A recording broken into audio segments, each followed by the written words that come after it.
$4.2 billion flowed into GIFT City in a single quarter. Not million, billion. That is a jump of more than 300% in a year. So what exactly is GIFT City? And why so much money is suddenly rushing toward it? GIFT City, short for Gujarat International Financial Tech City, is India's own offshore financial zone. Picture a small, purpose-built financial island for one kind of person. Someone who lives outside India but still wants a stake in India's growth. On a map, it sits in Gujarat, but for an NRI, it behaves like an international hub, where you bring in and hold money in foreign currency under a far cleaner, simpler rulebook. Here's the catch. Most NRIs who move money into GIFT City treat it exactly like an ordinary NRI account and quietly bleed returns and create future tax headaches. Take Neel. He is 41, has lived in the US for 12 years, and has built up savings in dollars. A US investment portfolio earning about 7%, and an FC deposit sitting back in Bengaluru. He keeps hearing about GIFT City but has never really understood it. So he does nothing. And doing nothing is the most expensive choice of all.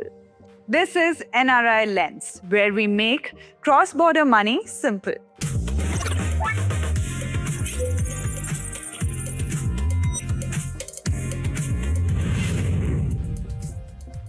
In the next few minutes, I will take you from confused to genuinely confident about how to use GIFT City as an NRI without breaking a single tax rule. Start with the part that confuses everyone. Location. GIFT City sits on the Indian soil, so Neel assumes rupees, exchange rate stress, and conversion charges. That is his first mistake. Under FEMA, money in a regular Indian bank, whether NRE, NRO, or resident, counts as money inside India, with the full weight of foreign exchange rules, repatriation limits, and paperwork. GIFT City flips that. For FEMA purposes, it is treated almost like foreign soil. You bring money in directly in foreign currency and hold it there. And crucially, moving funds between your overseas bank and your GIFT City account counts as foreign to foreign, not foreign to India. So it does not trigger Indian capital gains tax. Now, what can you actually do there? Think of GIFT City as a toolkit with 4 instruments, each solving a different problem. IBUs, FMEs, IIBX, and FIFs. Let us go through them quickly. An IBU is simply a bank branch inside GIFT City that deals in foreign currency, usually dollars.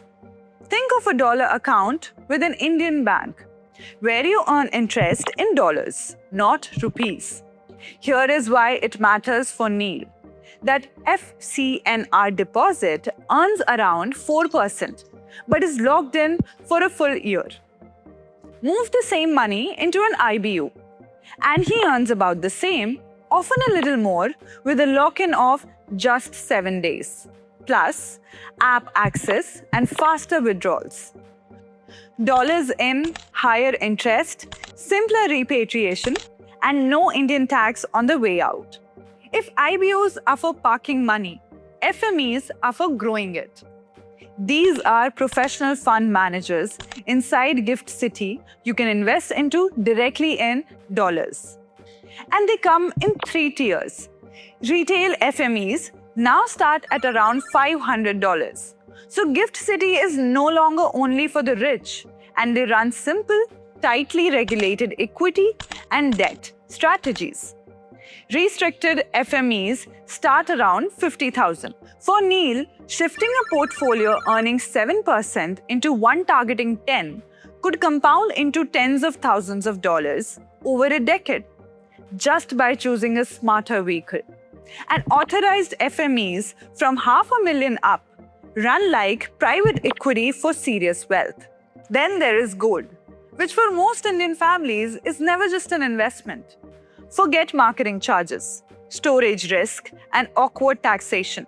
The India International Bullion Exchange, IIBX, lets you buy gold electronically in dollars, fully backed by physical bullion held in high-security vaults inside Gift City.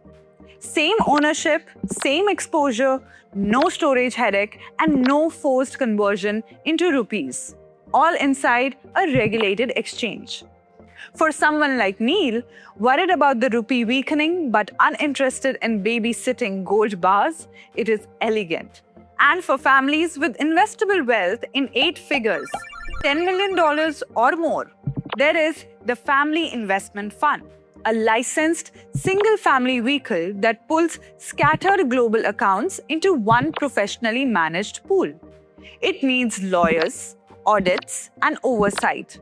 But at the scale, it lets a family run something close to a private hedge fund from India's own offshore zone.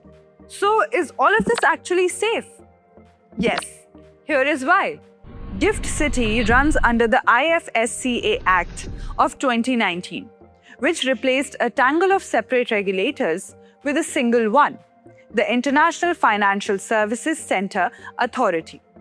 Inside Gift City, that one body oversees your banking, your funds, your bullion, and your insurance.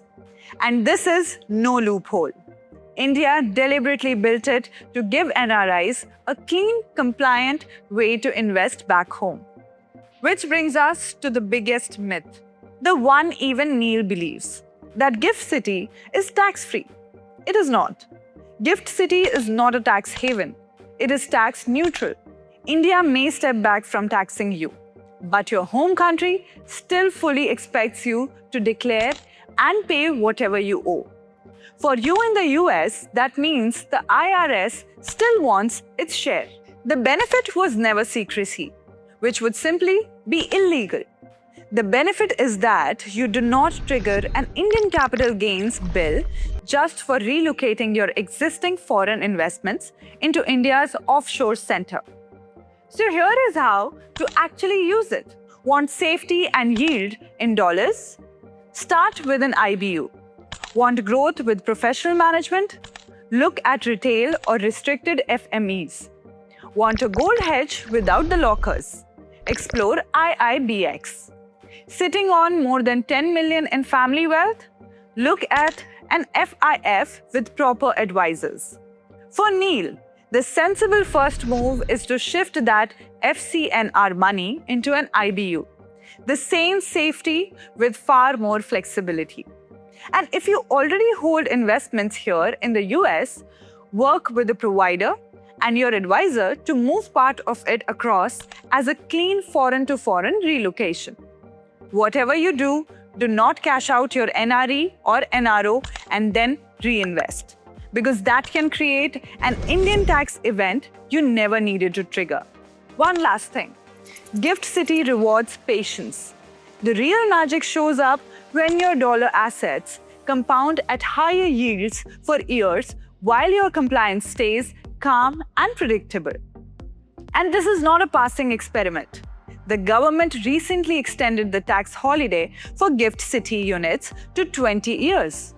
A clear signal it is building this as a serious offshore hub for the long run. So do not be Neel, frozen by confusion. You have the knowledge now. Talk to a bank or an advisor who genuinely understands this. Pick the one pillar that makes sense to start with, and let compounding do the rest. This was your Gift City Masterclass on NRI Lens. See you in the next one.